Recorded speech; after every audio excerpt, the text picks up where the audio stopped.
Function and derivative of a function. I'll try to explain this in simple terms, but it also requires some kind of elaboration so that I ask for your patience to see through the entire video. First thing, what is a function? Let's just imagine, in order to understand function, let's just imagine a machine. This machine will perform whatever operations that we ask it to do. It is like a sugarcane machine. If you just insert sugarcane and it will send out the juice of it. So that kind. So you're going to ask this machine to square whatever number you are giving into it.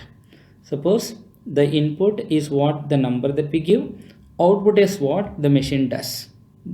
So the machine gives out. If you send 1 here, it will square it, so it becomes 1 square. If you send 2 here, it will square it, so it becomes 2 square, or we can call it 4. And if you send 3 into the machine, it will send out 3 square, or the output will be 9. In general, and you're going to call the output of the machine as y, the input that you're going to give it to the machine as x. If in general, in place of 1 2 3 or something, if in general if you send x inside, it will square that, so you will get x square. So the output y here is the square of x.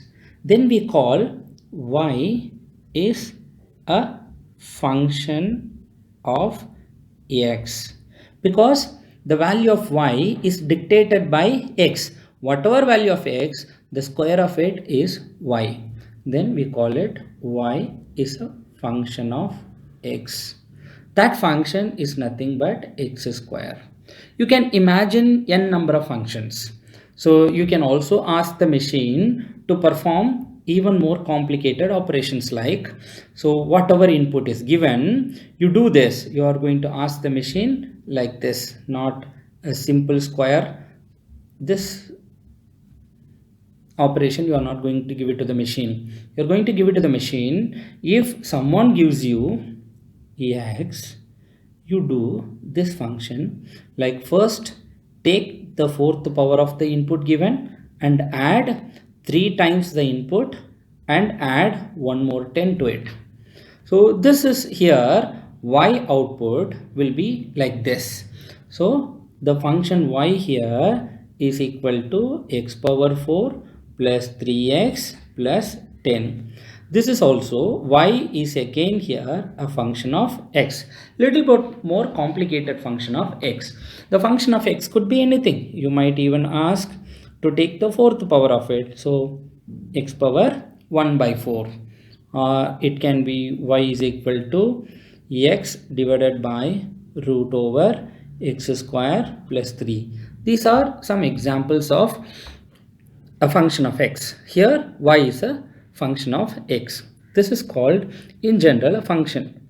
Sometimes it's not only about y and x. Y and x are some representative values we are giving. It can be anything. Suppose position of a particle is often dictated by oftentimes dictated by time, because whenever time changes, the position changes. Every time the particle jumps 4 steps away from you, it can be like the position of the particle is 4 times the time. That means if it is with you at 0th second, after 2 seconds it will be at 8th meter, after 4 seconds it will be at 16th meter. So here the position s is a function of time, so we can write s is equal to function of time. Okay, so this is all about functions in simplest form. So I'm not going to dwell much onto it, because we are trying to understand functions in a way that is going to be useful for us in dealing with some of the physics problems. Okay, then what about derivative of a function? So let's try about derivative of a function. Here we are going to talk about secant and tangent here. Suppose a particle is moving and you're having x up here and y up here, and the function here, the graph of this function can be anything. Suppose let's take this y is equal to x square, where y is a function of x. How the graph will look like when y is equal to x square? Graph will look like this. When x is equal to 0, y is equal to 0 square. X is equal to 1, y is equal to 1 square. When x is equal to 2, y is equal to 2 square, that is 4. So x0, y0, x1, y1, x2, y4, x3, y9. So the graph will be like this. Okay, so like this. Okay, now at x is equal to some value here, let us call it x1, the corresponding value of y is y1. When the x value here is x2, the corresponding value of y here is y2. Then when you try to connect using this, so it intersects, this line intersects the curve at 2 points. A line that intersects the curve at 2 points is called secant. Here this value, suppose if you take this, so this is y2, this is y1, so this difference is y2 minus y1. This difference is x2 minus x1. y2 minus y1 is called delta y, x2 minus x1 is called delta x. Here, though this is cutting at 2 points, this forms a right angle triangle here. If you assume this angle theta, this theta is with the line secant, but it is not exactly touching the curve, but that's okay right now. We're going to call it tan theta as the opposite side, which is delta y, which is nothing but y2 minus y1 by adjacent side x2 minus x1. y2 minus y1 is delta y, because here delta means change. This delta means change in value of y. y2 minus y1 is change in value of y. x2 minus x1 is change in value of x. So this is delta y by delta x. So this is called tan theta, which is delta y by delta x. So what is the meaning of delta y by delta x? So the change in value of y, delta y by delta x is equal to change in value of y by change in value of x. That means as the value of x changes by delta x. So let us try to write as the value of x changes by delta x, y changes by delta y changes by delta y. It is a ratio of it. So the derivative of y with respect to x is nothing but the ratio of change in value of y to change in value of x. Change in value of y to change in value of x. I cannot write like this. So it is ratio of change in y to change in x. That is called derivative. But here, for to call this truly a derivative, this delta has to change to small value. How is that possible? Here, this graph, I'll just once again draw this to make it more understandable. Like this is this graph, and this is the x-axis, and the graph, let us say, is like this.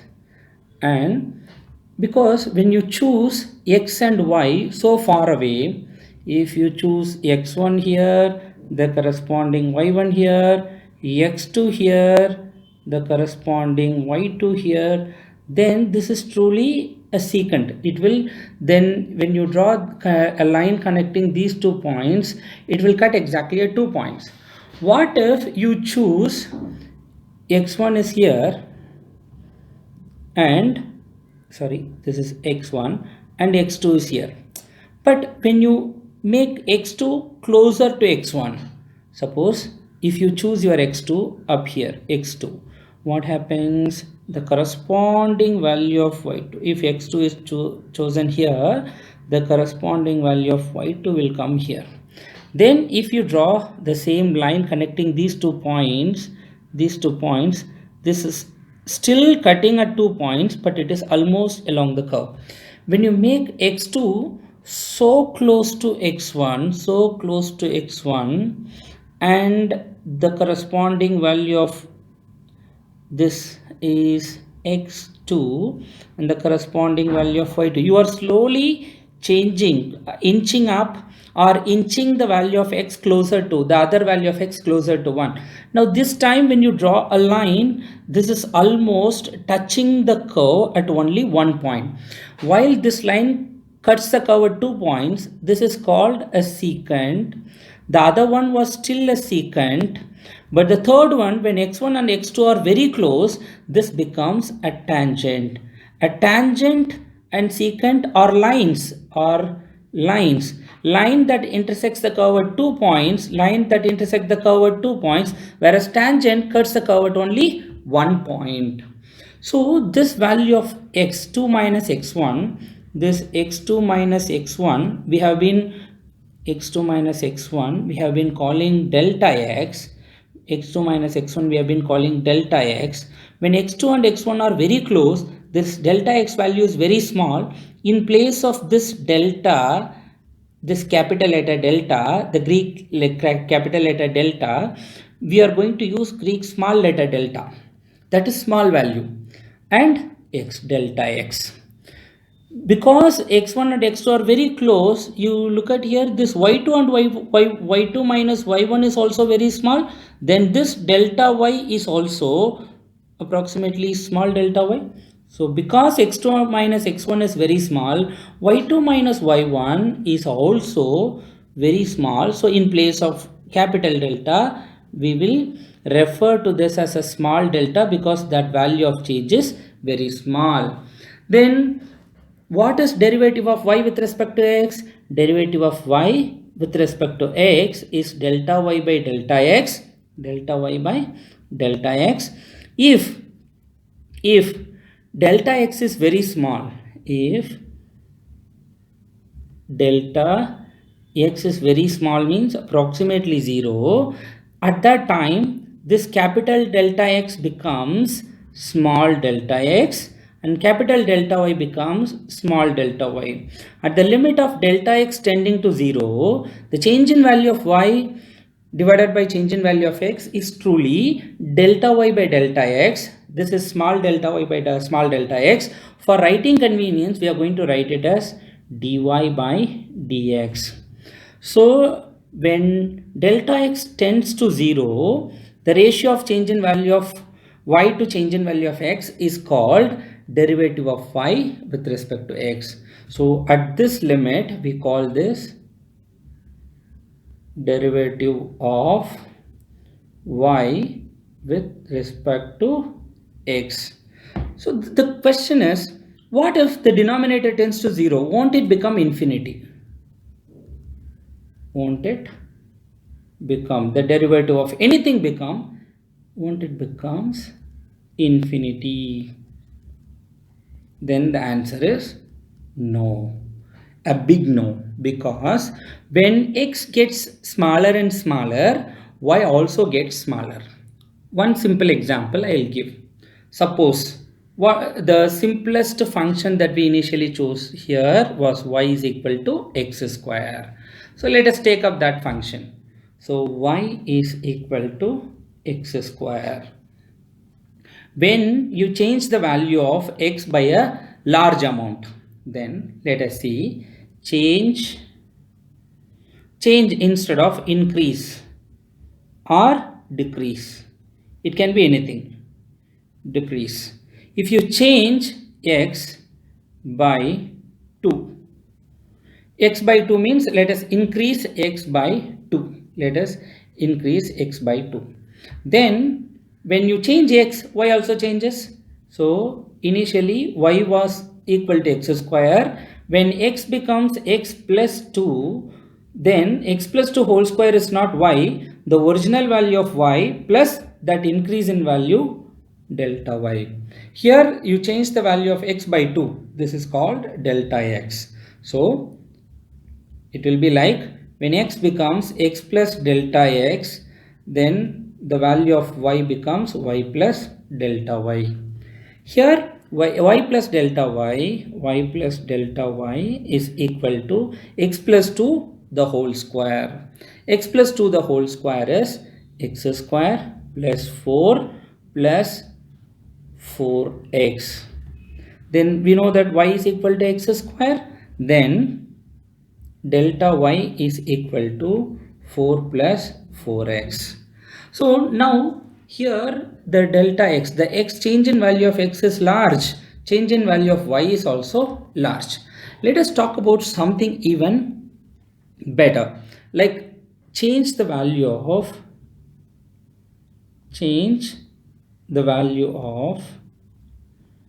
x by 0.001.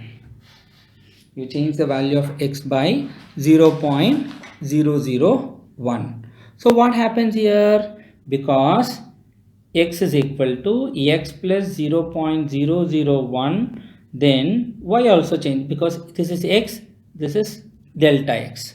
Because the value of change is very small, we are going to call it dx, and delta y is equal to y is already there, then plus the small change in y is dy. So what is that? Y plus dy is equal to x square plus 0.001 whole square plus 2 into x into 0.001, and y plus dy is equal to x square plus 0.000 something. So since the square of the small term is very small, so which is 0 plus, so this is 0, we can make it, so 2 times x 0.001, so which is y is equal to x square, that can be cancelled, dy is equal to 0.002x. So x changes by what amount? 0.001. Y changes by this. So this 0.001 is dx. Because dx is very small, dy by dx is not getting 0 here. Dy by dx is equal to 0.002x divided by 0.001. When you cancel this 2 times, so it becomes 2x.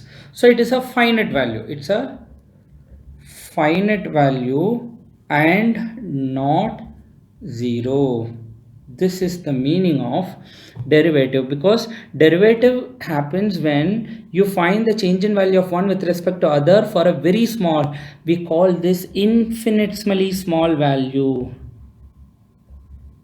Infinitesimally small values. So the change in value of one with respect to the other for infinitesimally small values is called derivative. So derivative of y with respect to x is dy by dx, which is often referred by y dash.